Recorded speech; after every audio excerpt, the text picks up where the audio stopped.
lavish praise on the RSS at an event held in the national capital to mark 100 years of the organization, the parent organization of the Bharatiya Janata Party. The Prime Minister saluted the Sangh for its role in nation building. He even recalled RSS's contribution to the freedom struggle. That instantly invited criticism from the opposition, especially from the Congress, which says that the Prime Minister is being economical with the truth and the RSS had no role to play in the independence movement. But 100 years on, what is the RSS's role now in India today? Take a look first at this report. इस अवसर पर shawl भेंटकर उनका स्वागत अभिनंदन आप सबकी करतल ध्वनि के साथ करें रेडियो से। The RSS completes 100 years on Vijayadashmi. At an event to mark the milestone in Delhi, Prime Minister Narendra Modi on Wednesday unveiled a commemorative postal stamp and a 100-rupee coin. Modi himself, a Swayam Sevak, lavished praise on the RSS, calling it an example of sacrifice, selfless service, nation building and discipline.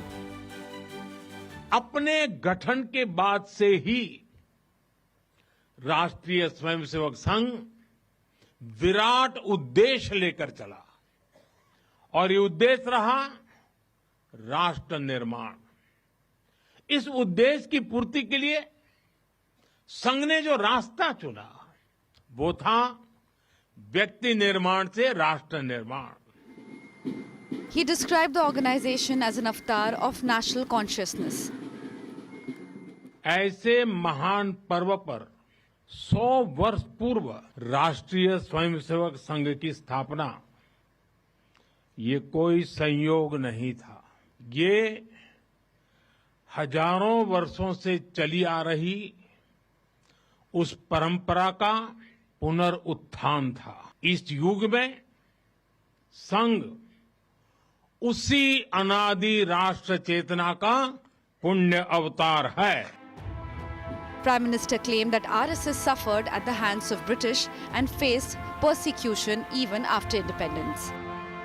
परम पूज्य doctor Hedgewar जी समेत अनेक कार्यकर्ता ने स्वतंत्रता आंदोलन में हिस्सा लिया।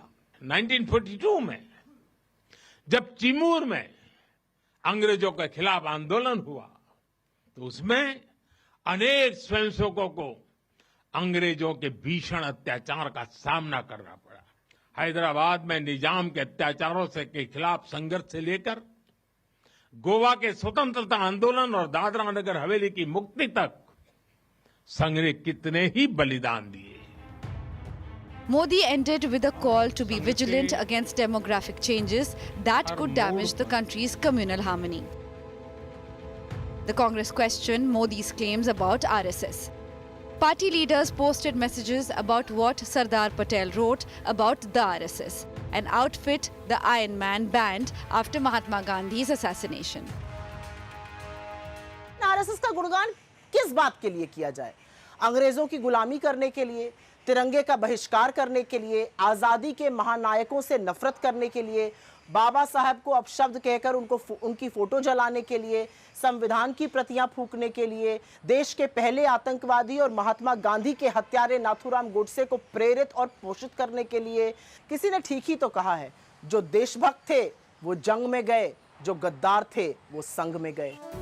In the last 5 months, Prime Minister Modi has saluted the RSS at various events.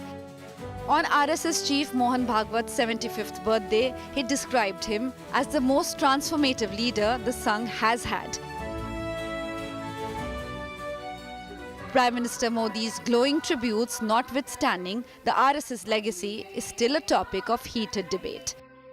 With Piyush Mishra, Bureau Report, India Today.